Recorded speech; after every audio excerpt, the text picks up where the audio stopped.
જય શ્રી કૃષ્ણ. મારી ચેનલમાં આપ સૌનું હાર્દિક સ્વાગત છે. આજે આપણે વણતી કે શેકતી વખતે બિલકુલ ફાટે નહીં તેવા એકદમ ટેસ્ટી આલુ પનીર પરાઠા બનાવીશું. આ પરાઠા આપણે નાસ્તામાં કે રાત્રે જમવામાં પણ બનાવી શકીએ છીએ. તો વિડીયોને સ્કીપ કર્યા વિના એન્ડ સુધી અવશ્ય જોજો. સૌ પ્રથમ મિક્સિંગ બાઉલમાં 1 કપ ઘઉંનો ઝીણો લોટ લઈ તેમાં સ્વાદ પ્રમાણે અથવા તો 5 ચમચી જેટલું મીઠું અને પરાઠાને થોડા ક્રિસ્પી બનાવવા માટે 1 ચમચી તેલનું મોણ ઉમેરી હાથ વડે લોટને સરખી રીતે મોઈ લઈશું. આપણે જે રોટલી બનાવવા માટે ઘઉંના ઝીણા લોટનો ઉપયોગ કરતા હોઈએ છીએ તે જ લેવાનો છે. પછી તેમાં જરૂર મુજબ થોડું પાણી ઉમેરી અને વધુ પડતો કઠણ પણ નહીં અને રોટલી જેટલો નરમ પણ નહીં તેવો મધ્યમ સોફ્ટ લોટ બાંધીને તૈયાર કરીશું.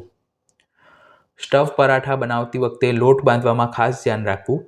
જો તમે કઠણ લોટ બાંધશો તો વણતી કે શેકતી વખતે સ્ટફિંગ બહાર નીકળી જશે અને બહુ નરમ લોટ હશે તો તમને વણતા નહીં ફાવે. લોટને બાંધીને ઢાંકીને મૂકી રાખવો. આટલો લોટ બાંધવામાં અડધો કપ કરતાં થોડા ઓછા પાણીની જરૂર પડી છે. હવે સ્ટફિંગ બનાવવા માટે મેં 2 નંગ મીડિયમ સાઇઝના બાફેલા બટાકા અને 100 ગ્રામ ફ્રેશ પનીર લીધું છે.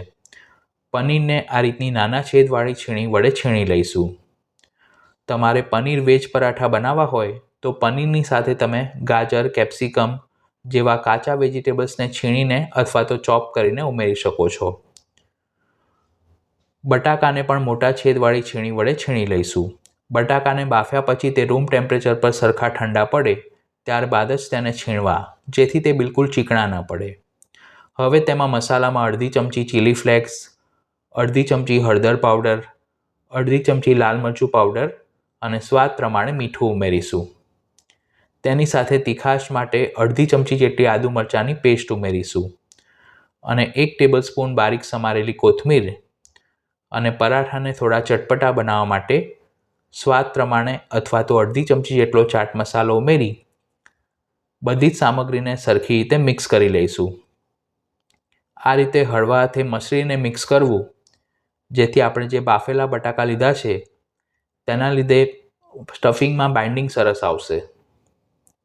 તમને જો બાઇન્ડિંગ થોડું ઓછું લાગે તો 1 થી 2 ચમચી જેટલું પાણી ઉમેરી શકો છો, પણ સ્ટફિંગ નરમ ન પડી જાય તેનું ખાસ ધ્યાન રાખવું. આ રીતે સ્ટફિંગના 5 ગોળા તૈયાર કર્યા પછી આપણે જે લોટ બાંધીને રાખ્યો હતો તેના ઉપર થોડું તેલ ઉમેરી તેને હળવા હાથે મસળીને થોડો સ્મૂથ કરી લઈશું, એટલે કે લોટને કેળવી લઈશું અને પછી તેમાંથી 5 નંગ મધ્યમ સાઇઝના લુઆ બનાવીશું. એટલે અત્યારે આપણે જેટલું માપ લીધું છે તેમાંથી 5 નંગ પરાઠા તૈયાર થશે. લુઆને હથેળી વડે પ્રેસ કરી ઢાંકીને મૂકી રાખવા, જેથી તે સુકાઈ ના જાય. હવે એક લુઆને ચોખાના લોટના અટામણમાં કોટ કરી તેમાંથી મધ્યમ જાડું ગોળ પરોઠું વણી લઈશું. પછી આપણે જે સ્ટફિંગનો ગોળો તૈયાર કર્યો છે તેને પરાઠાની વચ્ચે મૂકી, જેમ આપણે રેગ્યુલર આલુ પરોઠાને સ્ટફ કરતા હોઈએ છીએ તે રીતે પોટલી જેવો શેપ આપી અને ઉપર જે વધારાનો લોટ હોય તેને કાઢી નાખીશું. પરાઠાને વણો ત્યારે એક વાતનું ખાસ ધ્યાન રાખવું કે તેમાં અંદર બિલકુલ પણ હવાનો ભાગ ન રહેવો જોઈએ. એટલે અંગૂઠા અને આંગળી વડે આ રીતે પ્રેસ કરવું, જેથી અંદર જો થોડી ઘણી પણ હવા હોય તો તે નીકળી જાય. હવે ફરીથી ચોખાના લોટના અટામણમાં કોટ કરી અને મધ્યમ જાડું ગોળ પરોઠું વણી લઈશું.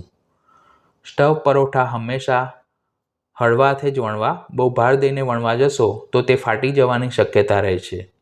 હવે એક નોનસ્ટિક પેન અથવા તો તવા ઉપર જરૂર મુજબ તેલ મૂકી તેને સ્પ્રેડ કરીશું અને તેને થોડીવાર માટે ગરમ થવા દઈશું. પ્રીહીટ કરેલા પેનમાં વણેલા પરોઠાને મૂકી નીચેની બાજુથી સાધારણ બદામી રંગનું થાય તે રીતે શેકી લઈશું.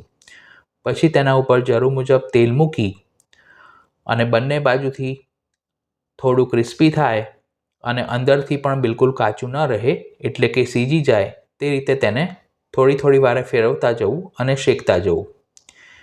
એક પરાઠાને શેકવામાં આશરે 2 થી 3 મિનિટનો સમય લાગે છે. બંને બાજુથી પરોઠું સરખું શેકાય એટલે તેને પ્લેટમાં કાઢી વારાફરતી આ જ રીતે પરોઠાને સ્ટફ કરી અને શેકી લેવા.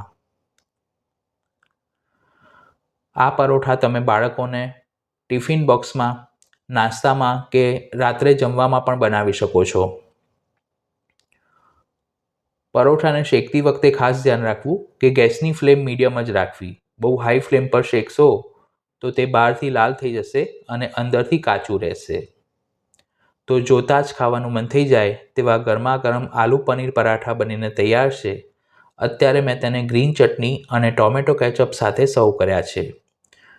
તમે તેને બટર, અથાણું અથવા તો દહીં સાથે પણ ખાઈ શકો છો. તો આ રેસીપી તમે પણ ઘરે જરૂર ટ્રાય કરજો.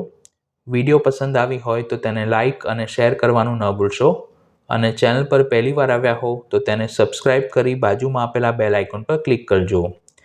આ સિવાય પણ બીજા ઘણા બધા પ્રકારના પરાઠા મેં ચેનલ પર પોસ્ટ કર્યા છે, જેના પ્લેલિસ્ટની લિંક ઉપર આઈ બટન પર અને વિડીયોના ડિસ્ક્રિપ્શન બોક્સમાં આપી છે. Thanks for watching this video.